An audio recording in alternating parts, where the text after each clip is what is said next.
In an almost trance-like state, I returned to the basement. Peter snored away on the sofa. Only vaguely aware of my own actions, I circled the bar, grabbed the knife, and positioned myself behind my parents' murderer. His foul whiskey breaths fogged up the blade. My hands started trembling. Did I really want to go through with this? Did he really deserve to die? Is it what Mom and Dad would have wanted?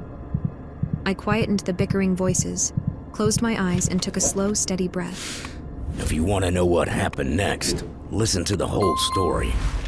As a child, I thought my visions were normal, that we all got them whenever someone was about to die, but nobody said anything as a common courtesy. I mean, imagine marching up to a person you've never met before and telling them, "Tough luck on the fridge freezer that's gonna crush your skull later." Nasty way to go, being pinned down under all that weight. Oh well, rest in peace. That's why I didn't realize I was a freak until the night my parents died. There we were, driving home from the beach and singing along with the radio when the visions showed me glass exploding inward. Another car slammed into ours like a bullet train speeding through a tunnel. Then up became down, then up again as we plunged over an embankment. My parents' mangled bodies twisting in midair. The second my vision ended, I thrashed around in my seat. "Stop, stop! We have to get out!" I screamed. After she turned down the music, my mom unbuckled her belt, reached into the back, and grabbed me by the shoulders. "Ciara, honey, what's wrong?" She and Dad were about to get impaled by the fucking windshield. That's what was wrong. "I don't want you to die," I whimpered, my heart practically beating out of my chest. She screwed up her face. "Who says I'm gonna die?" And that's when it hit me. She hadn't the faintest idea her ticket just got punched. Neither of my parents did. While I alternated between clawing at the door handle and slamming my fists against the side window, Mom begged me to settle down. With his free arm, Dad tried helping wrangle me into place, but he couldn't simultaneously do that and drive, so he eased the car to a stop. 5 seconds later, headlights engulfed the cabin. I woke up in a hospital bed with my left leg in a metal cylinder. When a male doctor pulled back the curtain and announced I'd become an orphan, I simply stared up at a bright halogen bulb, numb to the world. The bad news didn't end there. It turned out the bastard responsible for the accident sped off before the authorities arrived. The doctor continued. "Still, with physical therapy, you'll be able to walk again." The collision left me with 16 pins in my femur, a collage of nasty scars you can still see today, and a slightly off-balance Johnny Walker walk. Throughout the agonizing 6 weeks I spent in recovery, questions like, "Could you have saved Mom and Dad by reacting sooner?" sloshed around my brain. After rehab, state officials placed me with a kind foster family who made me see a shrink, one hell-bent on asking how the accident made me feel 50 times a session.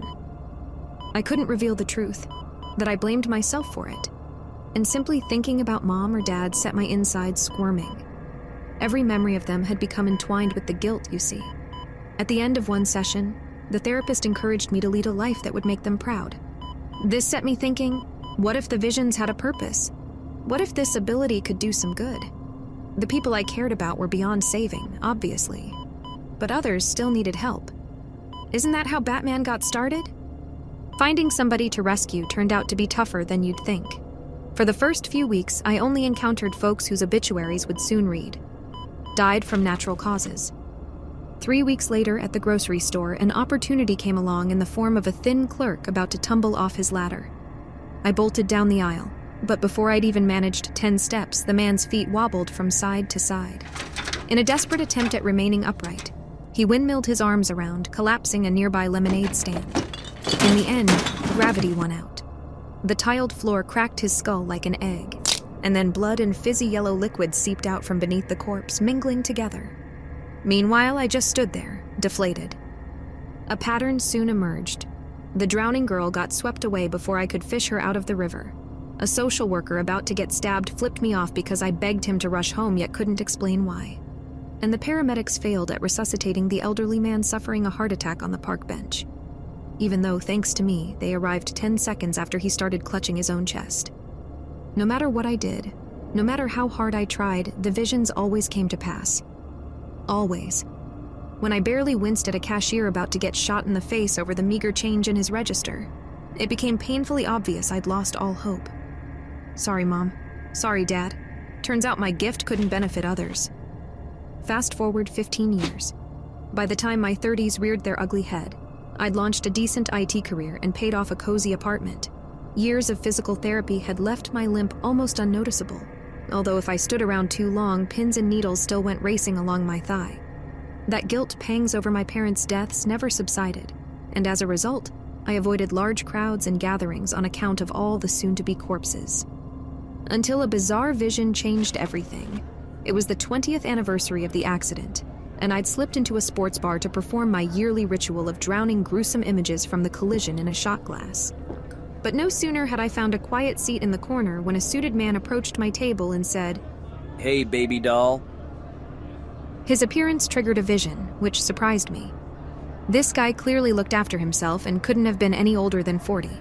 Typically, people fitting that description bit the dust in strange and unusual ways. Maybe he had an undiagnosed lung condition? Or a jaded ex hungry for revenge? My vision didn't reveal either of those things. Instead, it showed him on his knees in a windowless room beside a leather sofa, blood gushing from his neck like water from a spout. With a liquid gurgle, he pawed at his own throat and then slumped face down onto a diamond-patterned rug, feet twitching. And standing over him, slaughtering knife in hand, was me. A sensible voice in the back of my mind told me to walk away, to bolt straight out the door. If anybody else tried that baby doll line, they'd have received a rude gesture in response. But I needed answers, so I forced a smile and looked up. "Buy you a drink?" The man asked, one eyebrow raised. Peter had a slender nose, brown hair, and dark eyes. A handsome guy, no doubt. He worked as a lawyer, the youngest partner in his firm's history, and his favorite subject was himself. That suited me. I gave him a fake name, which he probably forgot 10 seconds later. "You look familiar," he said after his third whiskey. "Have we met before?" Don't think so. "Must be thinking of someone else." While he joked with the regulars and announced, "Another round on me." to a chorus of cheers, I studied his every move, half expecting his taste in beer or how generously he tipped to reveal why he deserved a death sentence. "Want to come back to my place?" he asked when the bartender called last round. I should have made up some half-assed excuse and slipped away, but there had to be some vital information I'd missed. Maybe Peter moonlighted as a serial killer? If so, didn't I have an obligation to investigate? Now intoxicated, he drove us over to his place in a fancy blue Porsche. The plan was simple. Stick around long enough to discover whatever dark secret he harbored, then leave. After all, how hard could not slitting somebody's throat be? Peter led me along the front hall and down a narrow staircase. As the basement door swung open, a yelp slid up my throat. We'd entered the room from the vision. Maybe I'd come to meet my destiny. Placing a hand against my back, Peter steered me past the diamond-patterned rug, toward a home bar cast in warm red light by a neon Budweiser sign. From beneath the counter, he grabbed a chopping board and a sharp kitchen knife, the same one future I butchered him with. My eyes stayed glued to the blade while he cut lime slices and poured out tequila shots. We had a toast before moving to the fancy leather sofa where my companion pounded back beer after beer. I nursed mine, staying sober and in control. He managed an entire hour of shameless boasting before his head slumped forward against his chest. The pieces had all fallen into place. The knife, the rug, the defenseless victim. Yet I saw zero reason to hurt Peter. It's a miracle my giant sigh of relief didn't startle him awake. Take that, dumb visions. You lost. It was time to leave. However, a quick look around couldn't have hurt anybody, could it? In a cramped office on the first floor, I rummaged through desk drawers, and right when it felt like this had all been a gigantic waste of time, my eye caught across a pile of newspaper clippings. The first headline read, "Two dead in highway hit and run." Beside it was a familiar image, the wreckage my parents died in. My hands frantically tore through the pile. In total, Peter had collected 17 articles about the collision and subsequent investigation. Beneath them, there sat an envelope with a name scribbled across the front. My name.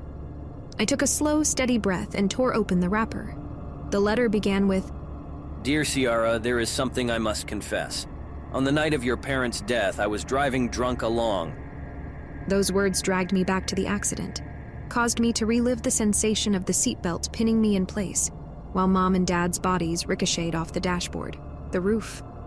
Peter killed my parents. I'd found his confession. The letter explained how he'd avoided prison. Since he stemmed from a wealthy family, his father had been mayor at the time, some powerful friends torpedoed the investigation. In an almost trance-like state, I returned to the basement. Peter snored away on the sofa. Only vaguely aware of my own actions, I circled the bar, grabbed the knife, and positioned myself behind my parents' murderer. His foul whiskey breaths fogged up the blade. My hands started trembling. Did I really want to go through with this? Did he really deserve to die? Is it what Mom and Dad would have wanted? I quietened the bickering voices, closed my eyes, and took a slow, steady breath. No, 2 wrongs would not make a right. Better to take the letter and report the son of a bitch. Would this accomplish much? Unlikely. It sure beat the alternative, though. I started toward the door. I'd taken less than 5 steps when Peter stirred. Hey, you're not leaving, aren't you? What's that? By the time I spun around, he'd already found his feet. Those brown eyes whipped between me and the letter. Where did... Of all the potential excuses that came to me, 0 made sense. When it finally dawned on Peter that he recognized me from earlier, his face turned whiter than the paper confession, his mouth going wide with shock. Most likely he saw a resemblance to an old family photo published after the accident. His hands shot up in a submissive gesture. Okay, calm down. While I shuffled backward toward the stairs, Peter said, Listen, Ciara, there isn't a day that goes by. "Don't you fucking dare."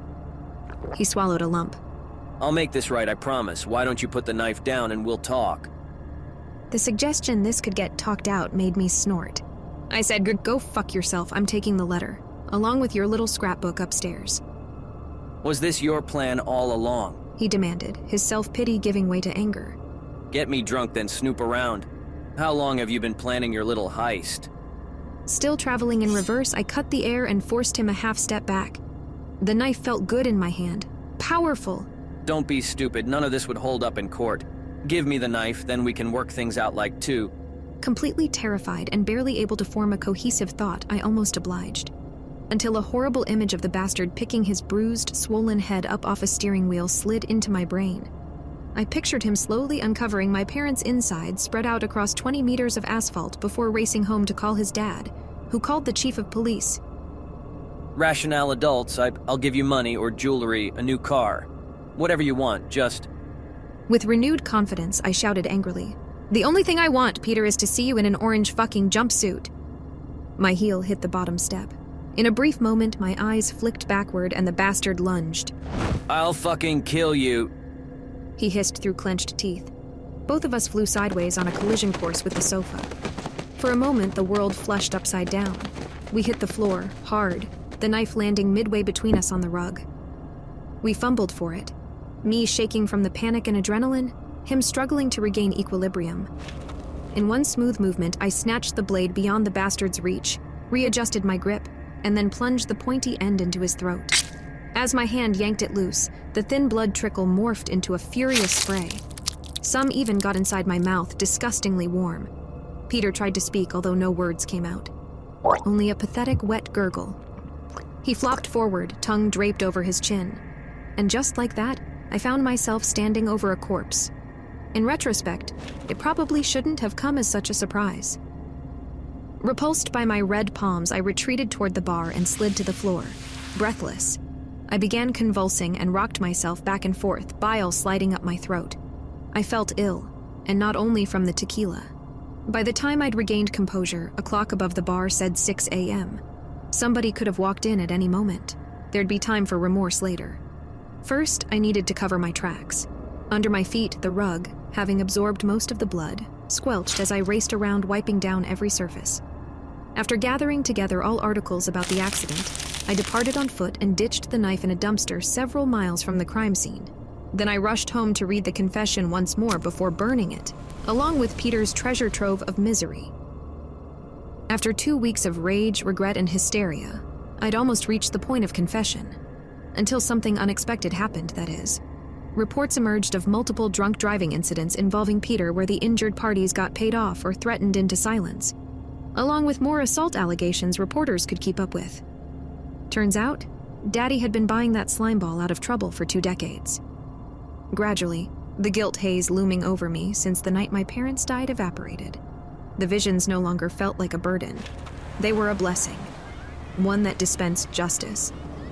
I treated myself to a celebratory trip to the beach. All those happy families reminded me of my parents' final day, when Dad and I spent hours building a huge sandcastle with its own drawbridge, Mom sunbathing nearby. Standing ankle-deep in water, I contemplated life as a mother and child passed, trailed by a disheveled man. Another vision materialized. A grim scene of the mother and child bound in a bug-infested apartment, their mouths taped shut. The hand of the grinning man caresses the terrified girl's cheek. Suddenly, a baseball bat connected with the back of his skull, causing him to faceplant onto the wooden floor. Care to guess who wielded that decisive swing? Back on the beach, I watched the trio disappear along the coastal path. And you know what happened later?